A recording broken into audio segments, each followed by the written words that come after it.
ধৈর্যহীন হওয়া যাবে না। বন্ধুগণ, সংসার জীবন গড়তে হলে ধৈর্যটা আগে থাকতে হবে। ধৈর্য ছাড়া সংসারও টিকবে না। কয়েকদিন আগে আমাকে এক মহিলা ফোন দিয়ে বলে, হুজুর, আমার স্বামী সকালেও তালাক দেয়, সন্ধ্যাও তালাক দেয়, আমি কি আসি না নাই? কি শুনতেছেন আপনারা? শুনছেন?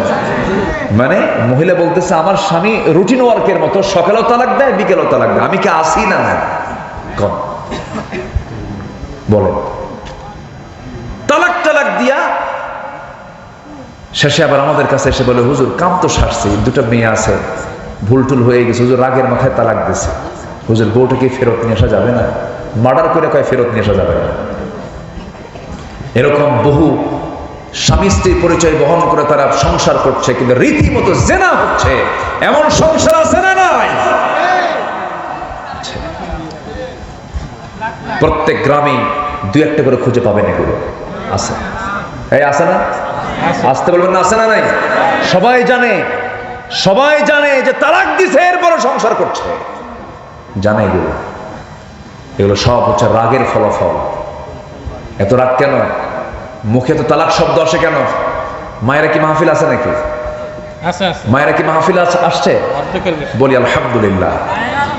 জি, তালাক শব্দ পুরুষের মুখে থাকবে কেন? এটা আইনের ভাষা, আপনি কেন মুখ দিয়ে বলবেন? আপনি আগে অনেক কাজ আছে, দরবার আছে, সালিশ আছে, বৈঠক আছে, মুরব্বীদের নিয়ে কথাবার্তা আছে, 3 তুহুরে 3 তালাক আছে, তালাকের পদ্ধতি আছে, তালাক নামে একটা সূরাই আছে। কিছুই না জেনে না বুঝে নিজের মুখে আইন তৈরি করে আপনি তালাক মেনে দিলেন। এই জাতীয় বদভ্যাস যারা আনবে, এই জাতীয় মানে জুলুম যারা করবে, উচিত হচ্ছে তাদেরকে ওই যে বাঁশ গাছ আছে না, বাঁশের যে ডালগুলো আছে, ওগুলো কি কঞ্চি, বাঁশের যে কঞ্চিগুলো আছে, যে চিকন কঞ্চিগুলো একদম পাকা বাঁশের, ওই কয়েকটা কঞ্চি এক জায়গায় করে পিছন দিকে মারা দরকার। বেকুবগুলো আকাম কুকাম কইরা পরে কান্দে, পরে আর কোনো থা পায় না। আল্লাহ তাআলা এই ধৈর্যহীনতা থেকে আল্লাহ পাক এই জাতিকে হেফাজত করুন। জোরে বলি আমিন। আরো জোরে আল্লাহুম্মা আমিন। এগুলো করা যাবে না। ধৈর্য আনবেন, সব হবে। দোকানে কাপড় বিক্রি করতে নিছেন, গেঞ্জি বেচবেন, গেঞ্জি বিক্রেতা গেঞ্জি কিনতে আসছে, এক গেঞ্জি দেখে না 10 গেঞ্জি দেখে? 10টা আগে দেখবে, এরপর গেঞ্জি একটা দেখে সে নেবে অথবা নেবে না। হয়তো 10 গেঞ্জি দেখার পরে পছন্দ 10টার মধ্যে একটা হয় না, চলে যাচ্ছে। আপনি কি করবেন? এই দিকে আয়, এত দেখলি কেন এখানে বলতে পারবেন? ব্যবসা হবে? ব্যবসা হবে না। সব জায়গায় ধৈর্যের দরকার। এই পৃথিবীতে যত পয়গম্বর ছিলেন, সব পয়গম্বররা ছিলেন হলো ধৈর্যের পিরামিড। আদম আলাইহিস সালাম থেকে শুরু করে আমার রাসূল পর্যন্ত সমস্ত পয়গম্বররা ছিলেন সবাই ধৈর্যশীল বান্দা। চরম ধৈর্যের পরিচয় তারা দিয়েছেন। আদম আলাইহিস সালাম জান্নাত থেকে দুনিয়াতে নেমে ধৈর্যের পরিচয় দিয়ে শত শত বছর চোখের পানি ফেলে ফেলে যে দোয়াটা করেছেন, কান্না করেছেন, যারা পারেন সঙ্গে পড়ুন, রব্বানা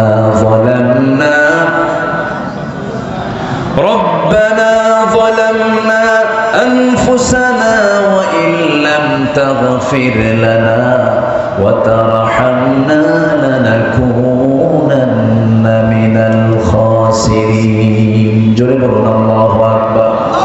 এই দোয়াগুলো করলেন, আল্লাহর দরবারে দোয়া মঞ্জুর হয়ে গেছে। আল্লাহ পাক বিপদ থেকে তাকে হেফাজত করলেন, বিপদ থেকে তাকে উদ্ধার করলেন। এইরকম করে সমস্ত পয়গম্বর বিপদে পড়েছেন, দোয়া করেছেন। তবে সকল নবী ধৈর্যশীল ছিলেন, তবে একজন নবীর রাগ সবচেয়ে বেশি ছিল। বলুন তো সেই নবীর নামটা কি? কি সুন্দর, সবার মুখস্থ, আলহামদুলিল্লাহ। খুব রাগী মানুষ ছিলেন তিনি। এত রাগ ছিল, তাফসীরে আসে যে তিনি যখন রেগে যেতেন, ক্ষেপে যেতেন, চুলগুলো খাড়া হয়ে টুপি ভেদ করে বের হয়ে যেত। এত রাগ ছিল তার ভিতরে। প্রচন্ড রাগী লোক ছিলেন, টোকা মারলি বারুদের মতো জ্বলতেন তিনি, এত রাগ ছিল তার ভিতরে। তার সামনে এক বেয়াদবি করছে, বারবার বলার পরও ঠিক হয় না, মারছেন থাপ্পড়। এক থাপ্পড় খায়া শীত হয়ে পড়ছে, মরে যাওয়ার সঙ্গে সঙ্গে আল্লাহকে বলে, আল্লাহ মাল্লাম ওকে শাসন করার জন্য মরে গেল, মার্ডার কেসের আসামি কিন্তু আমি না, তুমি আল্লাহ নিজে। কি কথা কি বুঝতেছেন? আল্লাহকে ধরে বসলেন। আল্লাহ বলছেন, যা করছো করছো, হয়ে গেছে, এখন তুমি দেশে টিকতে পারবে না। ফেরাউন তোমার বিরুদ্ধে হত্যার হুলিয়া জারি করেছে, দেশ ছাড়ো। দেশ ছাড়লেন, দেশে টিকতেই পারলেন। নবীরা কি দেশে টিকতে পারছেন? নিজেদেরকে নিজের জন্মভূমিতে তারা কি টিকতে পেরেছেন? পারেন না। হিজরত করে চলে গেলেন, যেদিকে চোখ গেল সেদিকে চলে গেলেন। কেউ নাই তার পাশে, কেউ চেনেও না তাকে, এমন একটা এলাকায় চলে গেলেন। প্রচন্ড তৃষ্ণা, কূপের ধারে গেলেন, কূপ থেকে পানি তুললেন। কূপ থেকে পানি তুলে তৃষ্ণা নিবারণ করলেন। হঠাৎ করে দেখতে পারলেন দুজন দূর থেকে দুজন মহিলা হাতে বালতি করে চলে আসতেছে কূপের ধারের দিকে। সাইয়েদনা মূসা বলছেন, এই মহিলাগুলো কি চায়? সামনে গিয়ে বলছেন, বালতি হাতে কি করবা তোমরা? দাঁড়ায় আছো কেন? কূপ থেকে পানি নেব, নিয়ে যাও। পারবো না কেন? ঢাকনা উপরে আছে, ঢাকনা টান দিতে 7-8 জন পুরুষ মানুষ লাগে, আমরা পারবো না। মূসা আলাইহিস সালাম মনে মনে ভাবলেন, বেচারি মহিলা মানুষ, কষ্ট হয়ে যাবে, সন্ধ্যা অন্ধকার হয়ে যাবে। বালতি হাতের মধ্যে নিয়ে ঢাকনার কাছে গেলেন, কূপের ধারে গেলেন, বাম হাতে ধরলেন, এক হাতে ধরে এমন জোরে ফিকা মারলেন, 14 হাত দূরে গিয়ে ছিটকে পড়লো। মহিলা দুজন মনে মনে চিন্তা করছে, এটা মানুষ না অন্য কিছু, এত বড় শক্তিশালী যুবক এ তো কোনোদিন দেখি নাই। বালতি ভরে পানি তুলে নিয়ে হাতি দিয়ে বলছেন, তাড়াতাড়ি বাড়িতে চলে যাও, সূর্যাস্তের পরে মেয়েদের বাইরে থাকতে নেই, তাড়াতাড়ি চলে যাও। চলে গেছে বাড়িতে। বৃদ্ধ পিতা এবার সন্তানদেরকে ডাক দিয়ে বলছে, আমার কলেজার টুকরা সন্তান, এত তাড়াতাড়ি কেমন করে আসলে? আগাব্বা কবিয়ুন আজিজ, শক্তিশালী এক যুবকের সন্ধান কূপের ধারা পেয়েছে, খুব শক্তি রাখে, একাই সে আমাদেরকে সহযোগিতা করলো। বুড়া বাপ বলতেছে, আমার বড় মেয়ে, তুমি আগামীকালকে যাবে, আমার সালাম জানায়, ওই যুবককে আমার সালাম জানায় বলবে সে যেন আমার বাড়িতে আসে, আমার সঙ্গে যেন সাক্ষাৎ করে, আমি তার সঙ্গে দেখা করতে চাই। পরের দিন চলে আসছেন। এবার বলছে, আবুনা শাইখান কবির, আমাদের বাপ বুড়া মানুষ, আব্বা আপনাকে সালাম জানিয়েছেন, আমাদের বাড়িতে আপনার দাওয়াত, আপনি যাবেন নাকি? মূসা আলাইহিস সালাম মনে মনে চিন্তা করলেন, এই জায়গায় কেউ আমাকে চেনে না, আমিও কাউকে চিনি না, আমি একা একা কেমন করে চলবো? পরিচয় হলে তো ভালোই হয়। এবার বলছেন, আমি কেমন করে যাব? আমি তো বাড়ি চিনি না, আমি তো আপনাদের বাড়ির কোনো সন্ধানও জানি না। মহিলা বলছে, আপনার কোনো টেনশন নাই, আমি সামনে সামনে চলবো, আমাকে ফলো ফলো করে আপনি পিছে পিছে আসবেন। মূসা মনে মনে চিন্তা করছেন, আমি এমন তো পুরুষ নই, তুই মহিলা, তো পিছে পিছে আমি থাকবো। তিনি একটু খেপে গেলেন, রেগে গেলেন, বলছেন, ও মহিলা, তুমি আমাকে কোন পুরুষ মনে করতেছো জানি না, আমি এমন পুরুষ নই যে মহিলার পিছে পিছে আমি দেখে দেখে ফলো ফলো করে যাব, তা না। আমি মূসা, আমি একজন পুরুষ মানুষ, আমি সামনে সামনে চলবো, পিছে পিছে আসবে তুমি। আমি শুধু ভুল করব যখন দুইটা শব্দ তোমার মুখে থাকবে, ডানে যদি যাই কিন্তু যেতে হবে বামে, তখন বলবা বাম আর ডান, বাম আর ডান, এর বাইরে একটা শব্দ তোর শোনা আমার জায়েজ নাই, খেয়াল রাখবি। আল্লাহু আকবার। মহিলা মনে মনে কয়, গতকালকে দেখলাম শক্তিশালী, আজকে দেখি চরিত্র ভালো, ছায়া থাকে না, এবং খুব পর্দার ব্যাপারে খুব কঠোর। মনে মনে পছন্দ, মনে মনে কি পছন্দ হয়ে গেছে। যারা চরিত্রবতী নারী, তাদের জন্য দুটো গুণ সম্পন্ন পুরুষকে তাদের পছন্দ। কটা গুণ সম্পন্ন? একটা হলো চরিত্রবান, একটা কি বলেন তো? চরিত্রবান, আরেকটা হচ্ছে শক্তিশালী, আরেকটা কি বলেন? দৈহিক শক্তিশালী। সংসার করতে হলে শক্তির প্রয়োজন। এই দুটো গুণ থাকবে যার, একটা নারী তাকে পছন্দ করে। আর এখনকার মেয়েরা কি এগুলো পছন্দ করে? চরিত্র আগে দেখে। জানো, এত সুন্দর স্মার্ট ছেলে, 2 হাঁটুর তলা না ফাটা, 2 হাঁটু কি ফাটা, আর মাথার চুলগুলো ভাল্লুকের মতো, খুব ওভার স্মার্ট। মুখে দাড়ি পছন্দ না, এরকম মহিলা মনে হয় নাই? আসতে বলবেন না, আছে না নাই? মুখে দাড়িওয়ালা ছেলে বাপ নিয়ে আসছে, মেয়েকে, আব্বা তোমার রুচি তো নাই, ও তো চাচা। ও কি দাড়ি রাখলে চাচা হয়ে যায়। মহিলা সামনে সামনে গেলেন, আল্লাহর পয়গম্বর তার পিছে পিছে যাচ্ছেন, কিন্তু নজর পিছে পিছে না গিয়ে তিনি মহিলার সামনে চলে গেলেন, আর পিছে পিছে মহিলা যাচ্ছে। বাস পৌঁছে গেলেন বাড়িতে। বাড়িতে পৌঁছার সঙ্গে সঙ্গেই সালাম দিয়ে ফেলেছেন। মূসা আলাইহিস সালাম বৃদ্ধ লোকটাকে লক্ষ্য করে সালাম দিলেন। সালাম জবাব শেষ হওয়া মাত্রই বৃদ্ধ লোকটার মুখ থেকে বের হলো, হে যুবক, তোমার নাম তো মূসা। এবার মূসা মনে মনে ভাবতেছেন, এত দূর চলে আসলাম, এই লোকটা আমার চিহ্ন কেমনে? কোনোদিন তো দেখা হয় না, এই লোকটাকে ফেরাউনের লোক নাকি? বড় টেনশনে পড়ে গেলেন। এবার ওই বৃদ্ধ লোকটা বলছে, ও মূসা, তুমি কি চিন্তা করো? এবার বলছেন, আপনি আমাকে চিনলেন কেমনে? এবার তিনি বলছেন, শোনো মূসা, শুধু তোমার নাম জানি না, তোমার কামটাও জানি। কি থাপ্পুর মারছো, মরে গেছে, মার্ডার হয়ে গেছে, এরপরে তুমি দেশ ছাড়ছো। বলেন তো, এটা কি বিপদ না মহাবিপদ? বিশাল টেনশনে পড়ে গেছেন। মূসা আলাইহিস সালাতু ওয়াস সালাম এবার জড়সড় হয়ে গেছেন। বৃদ্ধ লোকটা বলছে, হে মূসা, তুমি অজায়গায় আসো নাই, অপাত্রে আসো নাই, খারাপ কোনো জায়গায় আসো নাই, তুমি আমার সামনে যে দাঁড়িয়ে কথা বলছো, আমাকে দেখে বুড়া মনে হলো, আমি সাধারণ বুড়োদের কাতারের বুড়ো নই, আমার পরিচয় হলো ইলা মাদিয়ানা আখাহুম শুআইবা। মাদিয়ানবাসীর জন্য আল্লাহ রাব্বুল আলামিন যাকে আল্লাহর পয়গম্বর করে পাঠিয়েছেন, সেই হলাম আমি আল্লাহর পয়গম্বর শুআইব আলাইহিস সালাতু ওয়াস সালাম। খুব খুশি হয়ে গেল, আহারে আমার কিসমতটা কত ভালো, নবীর সামনে আমি দাঁড়ায় দাঁড়ায় কথা বলি। তখন মূসা কিন্তু নবী হন নাই, মূসা কিন্তু নবী হন নাই। নবীকে পেয়ে তিনি খুব খুশি হয়ে গেলেন। খুশি হয়ে সামনে দাঁড়ায় আছেন। আল্লাহর পয়গম্বর শুআইব বলছেন, গতকালকে আমার মেয়ে দেখেছো, আজকেও মেয়ে দেখেছো, দুইটা মেয়ের যে কোনো একটা মেয়েকে আমি তোমার সঙ্গে বিয়ে দিতে চাই, তুমি কি বিয়ে করবা নাকি? এত বড় একটা অফার কেমন করে প্রত্যাখ্যান করবেন? তিনি সঙ্গে সঙ্গে রাজি হয়ে গেছেন, হ্যাঁ আমি এখনই বিয়ে করতে রাজি আছি। এবার আল্লাহর পয়গম্বর বলছেন, আমার মেয়েকে যে বিয়ে দেবো, তোমার রেকর্ড তো ভালো না, কেন? থাপ্পড় মারলে মানুষ মরে। থাপ্পড় মারলে কি মরে? মানুষ মরে। আমি আমার কলিজার টুকরা মেয়েকে বিয়ে দেব, সন্তানগুলো যদি হারিয়ে ফেলি তাহলে কেমন হয়? বিয়ে দেব, তবে এখন বিয়ে দেব না কেন? তোমার কিছু কাজ আছে। কি কাজ? আমার কাছে যখন তুমি এসেছো বিশ্বাস করে, আমার কিছু কাজ তোমার করতে হবে। কি কাজ? সেই কাজটা হলো, আমার বাড়ির যে ছাগলগুলো আছে, এই ছাগলগুলো তোমাকে 8 বছর চড়াতে হবে, চষাতে হবে। 10 বছর হলে পরে মাস্টার্স কোর্স হয়ে যাবে, 8 বছর অনার্স কোর্স হয়ে যাবে। সঙ্গে সঙ্গে মুসা ইসলাম বলেন, ঠিক আছে, আপনি যেহেতু আল্লাহর পয়গম্বর আমাকে অর্ডার দিয়েছেন, 10টা বছরে আমি আপনার বাড়ির ছাগল চড়াবো। এই পৃথিবীতে যত প্রাণী আছে, সকল প্রাণীর মধ্যে সবচেয়ে শান্ত ভদ্র একটা প্রাণীর নাম হলো ছাগল। নাকি? সবচেয়ে শান্ত না? পাগলে কিনা বলে, ছাগলে কিনা খায়। এই ছাগল পালার দায়িত্ব পেয়ে গেছেন মূসা আলাইহিস সালাতু ওয়াস সালাম, যিনি অত্যন্ত মেজাজি মানুষ ছিলেন, রাগী মানুষ ছিলেন। 10 বছর ছাগল পাললেন তিনি। সর্বশেষ দিন ছাগলগুলো নিয়ে যখন তিনি বাড়ির দিকে রওনা করলেন, হঠাৎ করে ছাগল পাল থেকে একটা ছাগল একাকী একদিকে দৌড় মেরেছে বিচ্ছিন্ন হয়ে। এই ছাগল পাল রেখেই মূসা আলাইহিস সালাম ওই ছাগলটার পেছনে দৌড় মারলেন। ইবনে কাসির এসেছে, তাফসীর ইবনে কাসির আসছে, তিনি দৌড় মারছেন।